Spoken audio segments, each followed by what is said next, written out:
I'm Ellis Martin. Join me now for a conversation with David Cole, the president and CEO of EMX Royalty Corp, trading on the TSX Venture Exchange and on the New York Stock Exchange as EMX. EMX is a precious and base metals royalty company whose investors are provided with discovery, development, and commodity price optionality, while limiting exposure to the risk inherent to operating companies. EMX has a sizable global portfolio of assets and has currently over $70 million in the treasury and no debt. Dave, welcome back to the program.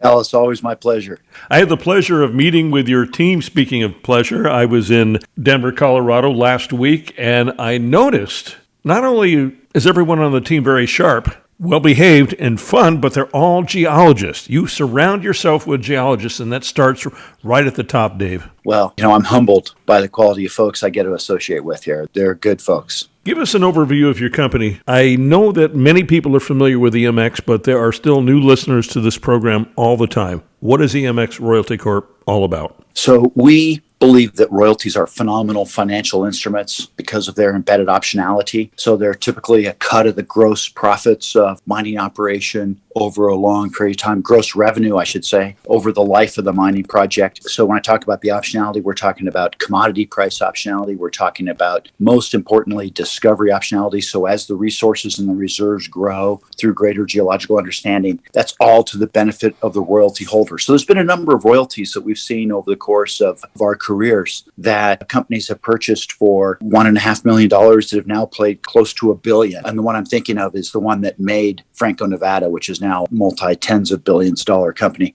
That was the company making transaction. There's other great examples of that. Embedded optionality is what makes royalty so fantastic. But what's unique about EMX royalty, Ellis, is how we accumulate those royalties. Royalties, as you would expect, trade at a premium if you buy them now because their full value is completely recognized. So the best way that we have to grow our royalty portfolio is through execution of the royalty generation model, which is an adaptation of the prospect generation model, where we acquire large tracts of prospective mineral rights. We add value by building geologic models. We sell that off to an industry hungry for discovery opportunities in the gold space, copper space, other metals, battery metals, nickel, cobalt, for example. Sell those off for a combination of share payments, cash payments, work commitments, annual advanced royalty payments, and then always a production royalty at the end of the day when a mine goes into production. And we've executed that model now for 17 years, growing a portfolio of over 250 mineral property assets on the planet. It works very, very, very well. We also buy royalties. And we also make strategic investments, and our strategic investing is paid off handsomely over time. There's great synergies between those three aspects, and the unique ability to buy royalties and grow them is particularly powerful, Ellis. And the goal here is astute allocation of capital in growing our mineral property portfolio.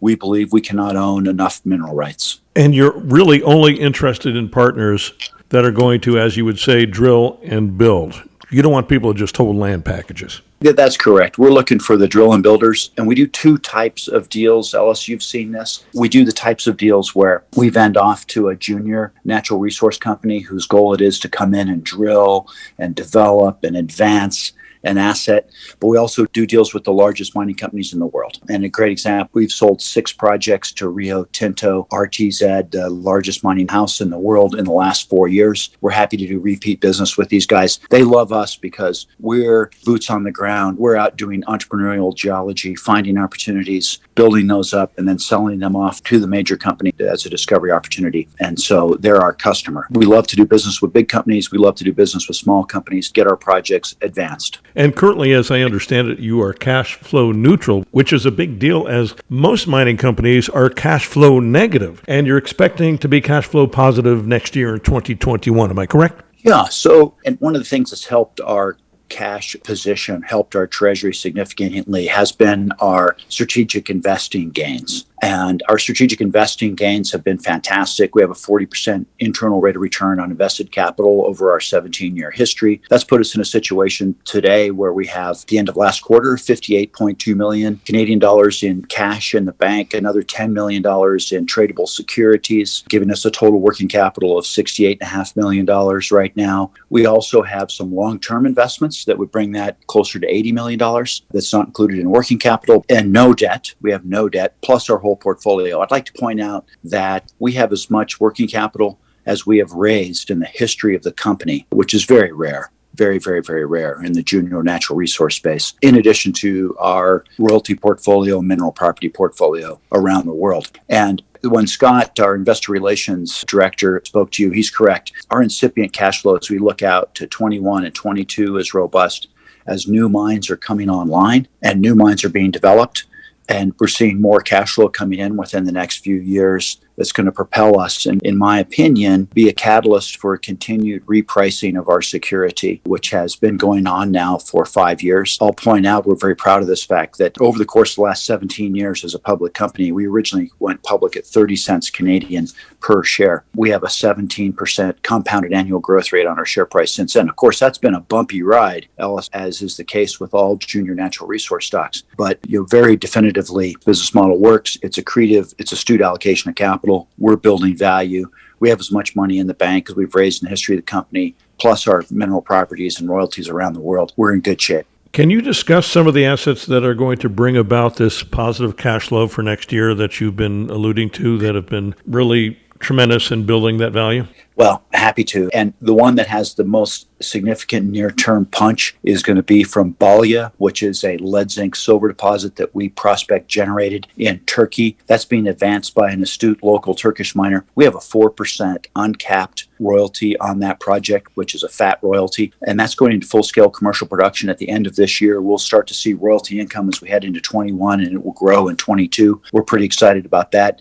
And then the long-term big company maker within our portfolio that is akin to the one I discussed that built Franco-Nevada is our Cukaru Peki royalty in the Timok project in Serbia. That project is one of the largest ongoing copper gold development stories in the world. It's being advanced by Xinjiang, one of the largest state-owned mining companies of China. They've signed a memorandum of understanding with Serbia, which is a member of the EU, of course, to invest $500 million in development of underground infrastructure. They also own mills and smelters in the district, so that will be fast-tracked into production. According to the memorandum of understanding with the Serbian government, that will be in production in the latter part of 2021, and that will be nice additional cash flow to us. And there's a lower zone there, which is gargantuan. It's 1.7 billion tons of 0.86% copper, 0.18 grams per ton gold. That's very good grade, a huge number of tons. And we have a 0.5% royalty covering that. You do the math on those numbers, and it comes out that that royalty has an incipient payment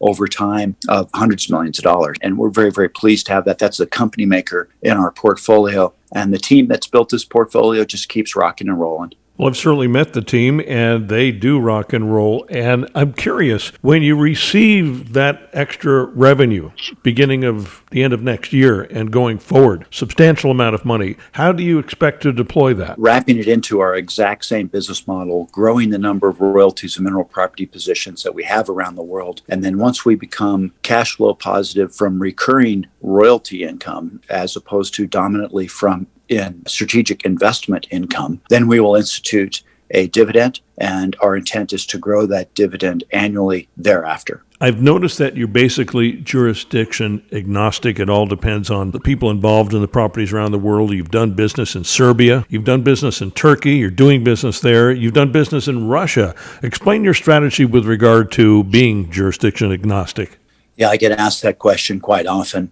I will say that our current focus on the generative side is in the western U.S., Idaho, Nevada, Arizona, and in Fennoscandia, which is Scandinavia plus Finland, where we're the largest mineral rights holder in Fennoscandia at this point in time. But we have moved around the world, and that's all been people-first approach. You keep mentioning the team. It's the team that's built this company, and my job as CEO is to engage the most intelligent contributors. And then we leverage their intelligence, their on-the-ground expertise and knowledge of the political environment, the geological terrain, the exploration history, to find opportunities that we can dress up and sell to the industry. And that's taken us all around the world. That's taken us into Turkey, which was the last place that I worked as exploration manager for Newmont Mining Corporation before I left to found this company, as an example of capturing intellectual knowledge to grow the portfolio. It even has in the past taken us to as crazy places as such as Haiti, which we sold to Newmont Mining Corporation in a profitable transaction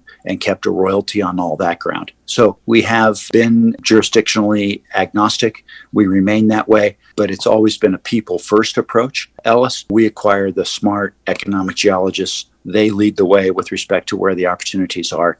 And of course, in mineral exploration, sometimes that can be the four corners of the world. You mentioned Idaho, you mentioned Nevada. That is a substantial area of growth. How are you feeling about gold in the U.S.? Exploration, development, all of that, production? The Western U.S. in particular has a geological terrain that's robust for precious metals development. We've seen that both historically and in the modern era with respect to gold and silver mining projects. Nevada is one of the largest gold producers in the world. I believe it'd be the third largest gold producer if it were its own country. This is because of the geology, which is conducive for gold deposit development. We believe Idaho likewise has significant potential. We're now a substantial claimant in Idaho. We see a number of new gold projects being developed there and the right geology for additional discovery opportunities. We're leading our pathway here with strong geology skill sets, understanding the geologic anatomy of the Western U.S. And finally, Dave, what would you say to potential shareholders that are not involved in the company now, weren't involved at